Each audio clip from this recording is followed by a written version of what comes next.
एक क्वेश्चन कर रहे हैं प्रोबेबिलिटी डिस्ट्रीब्यूशन का। A random variable x has the following probability function.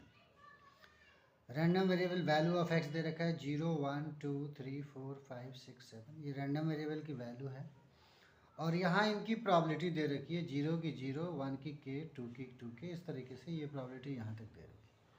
दो पार्ट हमसे पूछा गया, find probability of 0 less than x less than 5, और यहाँ पूछा गया probability of 1 less than equal to x less than equal to 3।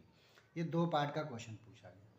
सबसे पहला काम ये है कि हमें पता है कि समेशन ऑफ p कितना होता है, 1 होता है, यानी पूरी प्रोबेबिलिटी का सम 1, क्योंकि रैंडम वेरिएबल की डिस्ट्रीब्यूशन की प्रोबेबिलिटी जो होती है 1 होती है।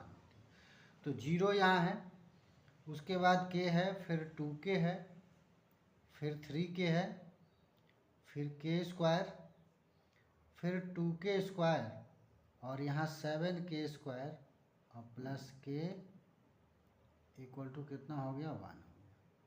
अब ध्यान से देखें, k स्क्वायर, 2k स्क्वायर और 7k स्क्वायर, ये टोटल बन गया 10k स्क्वायर।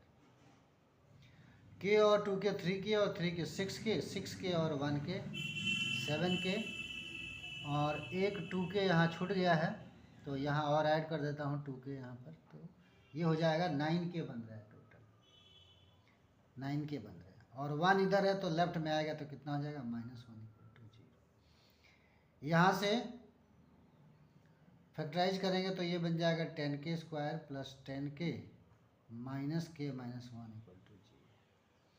10k अगर कॉमन कर लें तो k प्लस 1, और माइनस 1 कॉमन कर लें तो k प्लस 1। यहाँ से k प्लस 1 एक फैक्टर बन गया, एक फैक्टर बन गया 10k प्लस।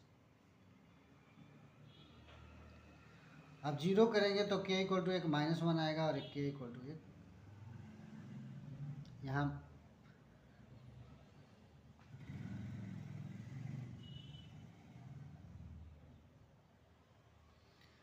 टेन के स्क्वायर प्लस 9k माइनस 1, तो ये हो गया 10k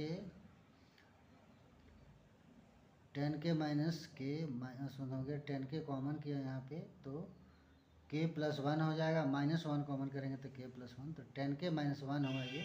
यहाँ से k की वैल्यू 1/10। अब ये छोड़ देंगे और ये ले लेंगे, क्योंकि फ्रैक्शन में है, प्रोबेबिलिटी फ्रैक्शन में आती है, इसलिए इसको कंसिडर नहीं किया, इसको कंसिडर कर लिया। अब दो पार्ट में क्वेश्चन हमसे पूछा गया है। पहले पार्ट में क्वेश्चन पूछा गया है probability of 0 less than x और लेस देन 5। अगर ध्यान से देखें, यहाँ लेस देन का साइन लिखा है तो 0 और 5 यहाँ एक्सक्लूड करेंगे तो 1 से 4 तक होगा, यानी प्रोबेबिलिटी ऑफ 1 प्लस 2 प्लस 3 और प्लस 4 की प्रोबेबिलिटी यहाँ से पूछी गई। तो 1 2 3 4 देखें, 1 2 3 4, तो यहाँ बनेगा k 2k और 3k, k 2k और 3k, तो ये हमारा बन गया 3k और 3k 6k और 2k 8k, और k की वैल्यू कितनी है, 1/10 है, तो ये 2 4 जा 8 और 2 5 जा 10, ये कैंसिल आउट हो गया। दूसरा पार्ट में लिखा गया है p, इस बार लिखा गया इसमें लेस देन इक्वल टू का साइन है, 1 less than equal to x less than equal to 3, यानी 1 और 3 इंक्लूडेड होगा, तो प्रोबेबिलिटी ऑफ 1 प्लस 2 प्लस 3 ये बन जाएगा।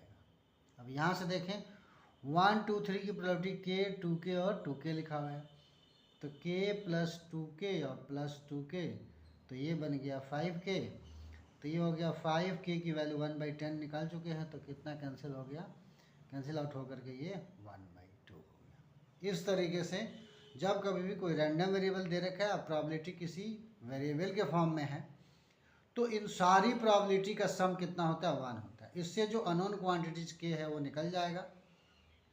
दो पार्ट इसके अंदर आए, एक नेगेटिव और एक पॉजिटिव। ध्यान रखना है कि ये प्रोबेबिलिटी है, इसलिए इसकी वैल्यू नेगेटिव नहीं होती है, तो पॉजिटिव वाला कंसिडर करेंगे, और अकॉर्डिंगली ये दो पार्ट जो पूछा गया है इसमें ध्यान रखना है कि इसमें लेस देन का साइन है, तो 0 और 5 को छोड़ देना है, 1 2 3 4 की प्रोबेबिलिटी निकालनी है, और सेकंड वाले पार्ट में लेस देन इक्वल टू का साइन है, तो 1 से लेकर 3 तक सब कुछ रहेगा, तो 1 भी रहेगा, 2 भी रहेगा, 3